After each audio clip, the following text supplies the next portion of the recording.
Thank you for joining us for another episode of Two Guys, Three Guys, Four Guys Talking Toys. And you've got your coffee, so we're good. We're set. Thank you, loyal listeners, for joining us. We are at the Cradle of Aviation Museum, and we are going into CradleCon. So we're going to give you some updates of what's going on inside, show you if we find anything cool, hang out with Tom's nephew, maybe check out some cool cosplay, steal a DeLorean. What else do we have on tap today? I think that may cover all of it. That's going to be a good day. So look what we found. We had this in the house when we were kids. Dale had it, and it hung around forever. Like, we just played with it with everything. I had one of these sets for I got it for Christmas, and it was one of the smaller sets where you can make like the individual figures, or like the individual fighters. Yeah. They were great. And we used these parts forever because the color and the design matched what the Iron Grenadiers looked like. Oh, that's awesome. So we just kind of like awesome. added this in to build on that. That's a fantastic piece. I remember because the connection ports were they were made of a similar plastic, and they matched the color scheme from the other sets. Yeah. So I had other sets, and you could use like these parts here as like small wings for smaller fighters, and the same thing here. Like these, I remember these leg portions, you could take those off and make like smaller drone characters. I got to toss up some pictures of the other set. Yeah. But yeah, this is really cool. I'm amazed that this is here. Taking a sweep video. Let's see if I can zoom in and find a toy I want. Oh, we've got a Skeletor. Some McFarlane stuff. All right, not seeing anything I need for that one. Let's check over there. Yoda, maybe. That's cool. All right, off the shop.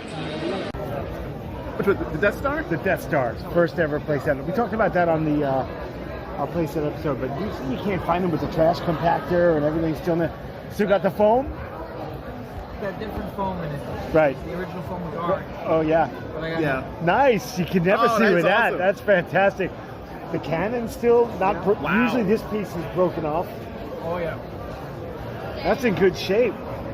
They're all in good shape. The Ewok Village looks good. I always wanted the AT-AT when I was a kid. That's not the original. That's Iron. No? That's the 90s. This is the 90s. Oh, that's the Because re-release. it's got the coloring. You can tell from the.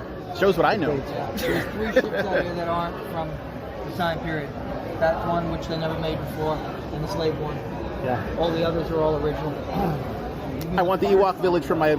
Yoda's Swamp 2 was a cool one, but Oh, the you Swamp is really neat. remember we talked about you can't play in there. Like you just throw them in yeah. there and they're kind of in there.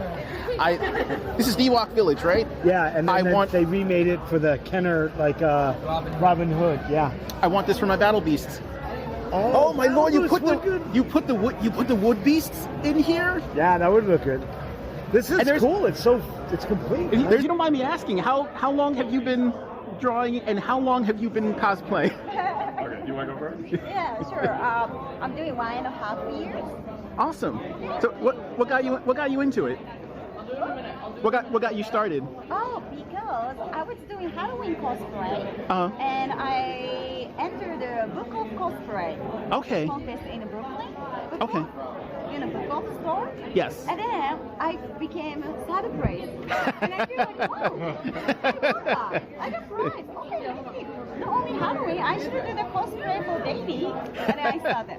Oh, that's awesome. Right. Do you have a favorite character to cosplay as? Yes, I always like to cosplay anime character. Okay. Like Demon Slayer, Jujutsu Kaisen, but so this is my first time I've tried DC Marvel. Oh, fantastic. It looks great. So, I've been drawing all my life, Okay. but when it comes to this, I started doing shops like this in 2021. These are fantastic. Thank you. Amazing. This is kind of a result of the pandemic giving me free time. And then I started expanding from there. So I used to paint on these cardboards, like literally paintings on this. Okay. And then I branched out to canvases. And then as part of me branching out, last year I just walked up to people randomly and I was like, hey, can I draw you? And sometimes they say no. Yeah. And a lot of times they say yes.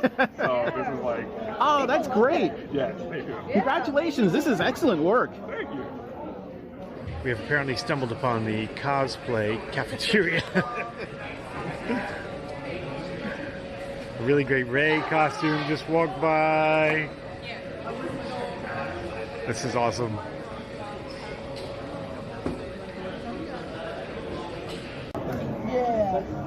It's a trap. It's a trap. This line of figures that comes apart and you intermix them are really underrated. This is a great figure. I really like this line. My issue with it is just me being a snobby collector. Like, these are made for kids. They're made for kids, so like they're excellent for what they are. Amazing. Like, but this I really is a wish great Admiral Akbar. I really wish that Hasbro would have made, because they did this with Marvel too. I really wish they would have made like just a Marvel Legends style toy line with swappable limbs. Like, I want the whole point of the line to be that you could make different characters with this. Either they like made specialty parts or whatever. Like, you can only make X number of characters, so you're not going to interfere with our main line. I've got this some is a of great these, Akbar. the Marvel. I've got some of the Star Wars. The Darth Vader is awesome. The guy just down a couple of booths has the Incredible Hulk, and he's bigger. Yeah, and he's got the looks wider good. torso. This is a really good Akbar, though. I'm actually gonna buy this. Are you gonna get it? Nice. Yeah, I'm actually gonna buy this. It's not a trap anymore. It's not a trap. Ladies and gentlemen, I'm here with the person who made you. I don't know if you remember Celebrity Deathmatch. I made the puppets for the show, absolutely. That is awesome. How long? Come take a look. Wow, that is. Bought it, I got home, I was like, That is so this cool. The Whittle Tree like webcomic. Yeah. But you know what? I knew both. So, were you part of the the original pitch for the show, or? No, I didn't write or direct. No? They came to me. They wanted to create characters very quickly. Okay. That was the idea. We had to be able to produce them quick enough for the show. And we created foam rubber puppets for the show. Okay. How long does that take? Well, you said it was kind of rapid. It was kind of quick. If you look in, let's see, we got a nice picture here. Celebrity Deathmatch. That's what my studio looked like on He a made the regular puppets. basis. Oh my God! This is God, I used to love watching that. That is We made amazing. hundreds of puppets for the show. That's fantastic. Did you work on all the seasons? No, I worked on maybe first 3 seasons. I Okay. actually lost track. Those were the I best get a lot ones. of fans saying, "Did you?" And I'm like, I really don't remember. After you make hundreds and hundreds of puppets, Yeah. Then I did another TV series for Canadian television, and it ended up with some characters like Oh, Britney wow. Spears. We did a whole thing with Ozzy Osbourne. That's Oh yeah, awesome. Woody Allen, Spider-Man. We did a bunch of things. That's fantastic. No, I did. It's like, do I remember? No. It's, I've done stuff for Disney and Warner Brothers, and after a while it all mushes together. It's a lot of different things. Yeah, that's how Tom feels about his dates. Oh wow, man! It'll just become a blur Wow, after a while. mic drop. Good thing you're friends, or are you? I don't even know this person. Sir, who are you? Do you have a favorite property that you've worked on? I'm sorry. Do you have a favorite property that you've worked on? Yeah, mine. Spontaneous is a new series I Oh created. wow, that's fantastic. First 6 issues are here. This is the first trade paperback that comes out next month. So please get a shot of that. Spontaneous Volume 1. Where is it available? Like, where can we Oh, find it'll it? be on Amazon. Okay. And Ingrid Spark. So it'll be available. It'll be around. It'll be around. Absolutely, yeah. That's the first 6 books. So these are collector's items now. They're limited run.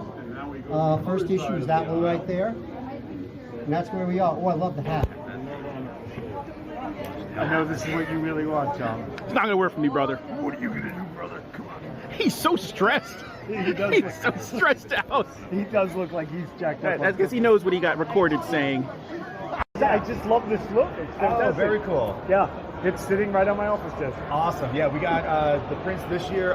Jay and I are actually working on a one-shot for her for next year, so we'll have like a little storage. Right. Yeah. Going on, Oh, yeah. so you got a backstory for her and all that? Got it all, Yeah. got it all cooked up up there. Yeah. He's got the script. We're just working on the artwork now, and by next year you'll have a con-exclusive Right. Captain After Credible. what? That's Now, it's that's 2 awesome. years to me waiting to hear. Did they approach you to create the character or? Building up, Uh-huh. the character was created, like he had the character design, James had it and everything. So Okay. when last year I talked to Seamus and said, why don't we do this? He was all game for it. I sent him a script. That's awesome. He approved it. We're doing the art now. We're good to go. Oh, that's great. How long does it normally take you for you to put together together a full issue? It depends on the speed of the artist, James. Yeah. You know, designing everything. The script took me from like development to finished script. It probably took me a month just to hammer it out. Yeah. The artworks would take a while, so it all Yeah. depends. Right? You know, with spare time, day jobs, and doing everything. Yeah, exactly. Knowing It's we hard. have a year lead time, Yeah. 6 months to get it printed. Oh, that's not too bad. So we'll do 6 months, then we'll send it out to the printer. It'll be ready by next year. That's awesome. And he's Yeah. already got 9 pages laid out. So we're Oh, that's even better. You're ahead of the curve. right. Well, that's the whole thing. So by next year, you know, you'll get a new one. In the meantime, we have the James Avila exclusive, Just the King and Pataco. Nice. So that we have here. This is Bill and Ted meets WWE. Oh, with some wow. mythology kind of sprinkled in, right? You get 2 losers. That is They cool. get granted mystical powers. Now they have to rescue their childhood hero, or they're condemned to the Dungeon of Doom. That is awesome. Oh, so are you a big wrestling fan? You know what? I think everyone's a big wrestling fan. I mean, I agree. At some point, right? I've noticed that when I tell someone that I'm a wrestling fan, you see them melt off their face like, oh, so am I. I love This wrestling. right here is actually my friend. So we did a Kip exclusive Oh, okay. cover. So Evil Kip is wrestling in West Babylon today. And that is him getting beat up by the character who's actually based off of him. Oh, that's fantastic. That's where the name Just the King comes from.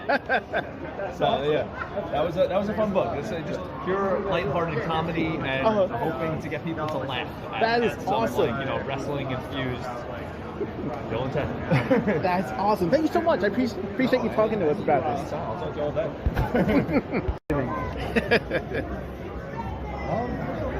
This is. Did you make all this?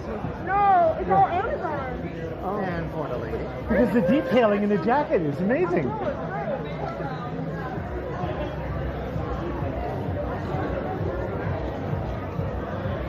Remember of November. Thank you so much.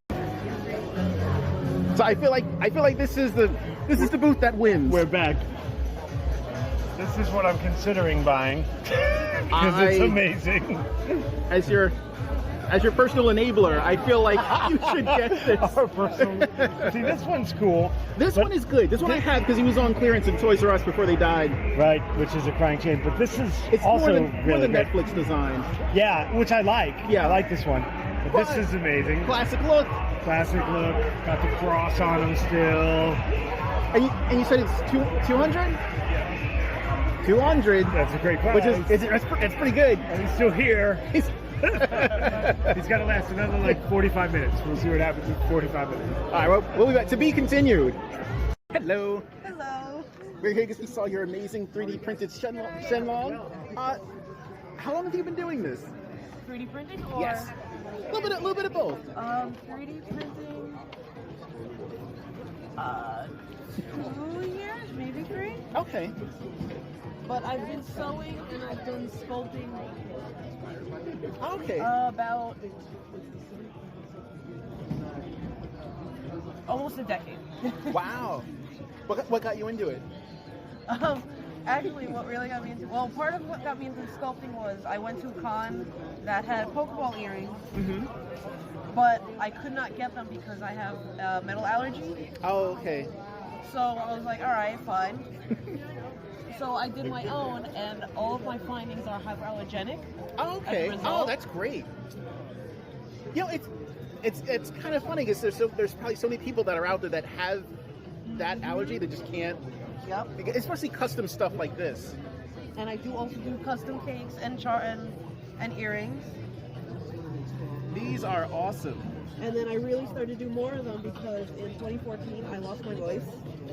Oh, I'm sorry. And I had no voice for 8 years. Oh no! I got it back last year. Congratulations! I'm glad to hear that. No pun intended. I'm glad to hear that. So my sewing and clay work was part of how to get some kind of income because I couldn't finish schooling because I had a specific class that I needed to do a speech that I physically couldn't Literally do. couldn't do it. Oh no! And then I was secretly fired from my job at Michael's. Really?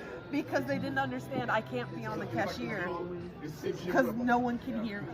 Why won't you help customers? I literally They can't. literally can't hear me. Literally can't. I'm yelling at them and they're not hearing. No one will read my flashcards. And then I just kept going since. Well, these are excellent. Thank you for talking with us.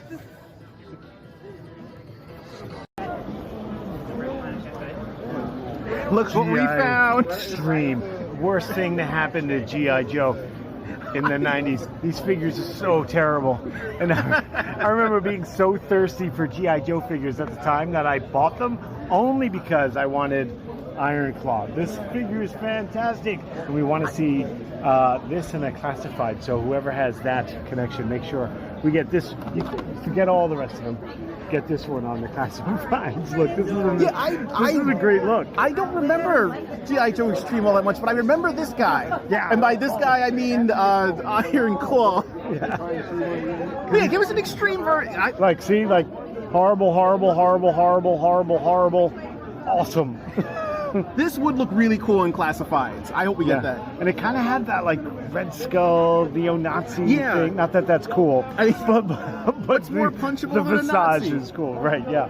And it comes with a giant gun and a huge knife, so it doesn't fit in there. And if they do make him, I do hope that he's big. He needs to be hopefully bigger than Gung Ho levels of big.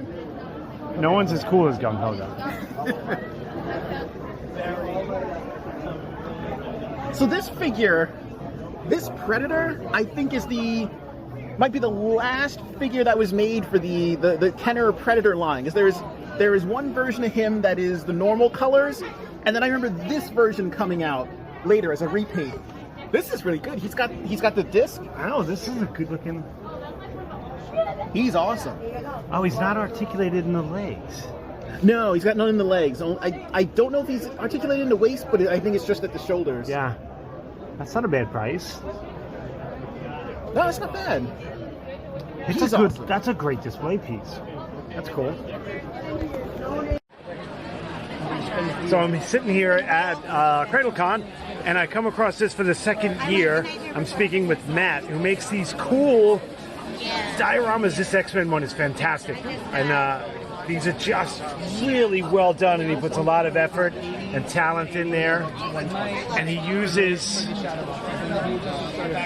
if you've got a collection of those old HeroClix characters, this is what you can do with them.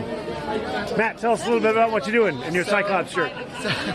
Yeah, I'm a big X-Men fan, so as you can see, I know you were checking out the X-Men one. Yeah, I make these shadow boxes, and I just really get inspired by scenes from film, from cinema, from cartoons, and from comics. And I build them out using whatever materials that I can kind of get my hands on. They all have LED light strips, and they all light up. Oh yeah, and cool. They all just really depict scenes that I think have been just really cool and stuck with me in my life. And I really enjoy doing it. And then the VHSs also, it's a really cool way of just upcycling something that you probably would have in your basement and you really wouldn't know what to do with anymore. Right. And a way to put it on display and use it in a new way. Yeah, and all this stuff, it looks so good. And like you said, it's sitting in the basement. It's like yard sale fodder maybe, and you turn it into great stuff. And I'm going to get a shot of this so we can put that up. I appreciate it, Matt. Good luck. I hope you do a good show. Thank you. Bye. I think his favorite overall, Blastoise might be my favorite. Look, Ivysaur's on your phone, and I see Venusaur. Does that go through? All the stages? Yeah. Oh, that's awesome. See, this is stuff that I want to see integrated into current toys. Yeah, I think I'm gonna get. That is really cool. You should get this miniaturized so you can put it on an action figure. Oh, that's a really good idea. Now this file has to be available somewhere. Because look at that, how it changes the colors. I don't know if that's going to come out on the camera, but yeah, because that young lady who was telling you before how it's 3 colors. Yeah, and it is really cool. I love that. And we're seeing more and more of these at the show. Yeah, like the 3D frame. Sorry, it's such a. This is really cool to see because, like I said, PLA was becoming. It almost seemed like it was a limited medium because once resin showed up, you could get like a larger print with less detailing and there's no striations. But you can't, as of right now, as far as I know right now, you can't get resin that does this kind of stuff. Eventually, I hope so. How that looks with the stripes. So it's going in here, goes pretty hard here, goes into this where it's super, super hot. So it melts it technically, and then puts it onto this. And this Yeah, well, sure. Are you getting this dragon? Oh, look at this 3D. Red Dragon from Neverending Story. This is amazing. This is the coolest thing in the show thus far, and I'm totally buying this. He's coming And home look with you. at this. $20. This is amazing. Yeah, I would watch I'll tell you, the stories I do for people, it's like, see, I get it because I was a kid. Yeah. And I loved cartoons. And I was racing home to see them. Yeah. So I get it, you know. I still do when I'm having those weeks and those days. I put on Scooby-Doo. Well, my mom would always say, why can you get up at 6 o'clock in the morning on Saturday, but you can't for school? Right, this is important. I get up. I want to get up on Saturday. Yeah. And I get up early on Saturdays to watch the Eagle Snort Hotel. Like no one ever remembers that stupid show. But and then Laugh Olympics, Scooby-Doo. See, and I grew up in Huntington. Okay. My first 16 years I lived in Huntington. And then my dad was an airline pilot, and he moved us out to California to get away from the snow. Yeah. And I don't blame him. And I didn't, I didn't want to move. I'd only lived in the one house my whole life, and all of a sudden I was going to be the new kid 3,000 miles away from my friends. Yeah. So I hated it. But it was really a nice place where we moved. Right. So you ended up liking it quite a bit. Yeah. And if not for moving me, I wouldn't have ever gotten into this. Yeah. So it ended up being a good thing. But I'll tell you about it. So being alone made you want to draw? But by the time 1990 rolled around, I got to get out of LA. That was horrible. Yeah. So it had gone from a really, really nice place to live to just, I had to get out. I had to get out, yeah. Oh, yeah. So now I live in Idaho, in the middle of nowhere. So it's much better. Good. I moved from Carolina to here. I was in the middle of nowhere. Yeah, we got a lake, and it's kind of a resort area. So people come in summertime, and in the wintertime it's pretty. Yeah, I want to get the series. Oh yeah, with your signature on there. You grab this one. It doesn't have the sticker on it. Oh, okay. And I'll sign it for you. Yeah, that's great. Yeah, I worked. I started in 1978. And you've done a lot. You've done a lot. I worked a lot of shows and loved it. I mean, it was the greatest. I mean, I tell you, I was a bus driver now. So we're doing Super Friends over at the studio. We could use you. Yeah. And so I don't know anything about animation. So well, I can recommend you. And every Thursday night at Hanna-Barbera, they hold a class to learn the basics. Yeah. 3 weeks later, I got hired. So I went from bus driver to animator, not knowing what I was doing. Isn't it amazing? Like that time is past, where you could just have talent, be seen, and move. Like that doesn't happen anymore. People couldn't believe, because I would do a panel at a show or something. Yeah. And we'd have like 3 or 4 animators on, and I'm the old guy. So everybody else is young, and they're all computer. And, right. Yeah. And they go, "Where'd you go to school?" "Oh, well, I went 5 years here." "Where'd you go?" "I was a bus driver." So they're like, "How did you get in?" I said, "You know, that doesn't happen anymore. They said you can draw, you'll learn." Yeah. And we're more worried about you can draw. Right now, you don't have to draw anymore. Yeah, you just like move a mouse. Not that I could do that either. Yeah. But like Kamier's an artist, but like he's not going to put something on the web and then Hanna-Barbera find him and say, "Come work for us." It's just not going to happen anymore. Yeah, it's almost like going through the convention circuit. It's not what it used to be. No. I mean, I'm wearing your right now. I'm wearing your stuff. Look, in 1981. Now I told you I started in '78. Yeah.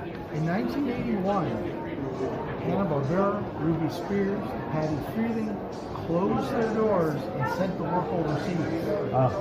That's why nothing looks any good after 1981. Right. Yeah. I love the older stuff. We didn't know what we were going to do because all the studios are closed. Yeah. Except Filmation.